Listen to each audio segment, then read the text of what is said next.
At midnight, a woman named Maya was walking home through a quiet, deserted street. The only sound was the echo of her footsteps as she hurried along, her breath visible in the cold night air. But suddenly she heard it, footsteps behind her, slow at first, then quicker, as if someone was following her.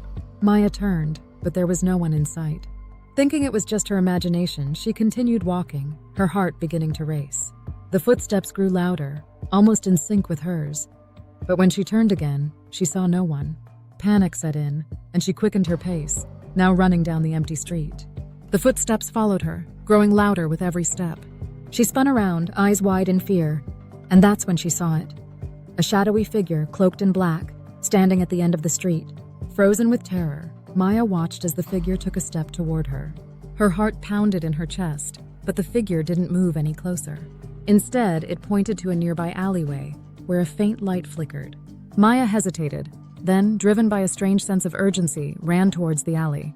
As she passed the figure, it whispered in a cold, chilling voice, "You shouldn't have looked back." The next morning, Maya was found in the alley, her eyes wide open in horror, staring at nothing. The moral of the story: some things are better left unexplored, and some shadows are meant to stay in the dark.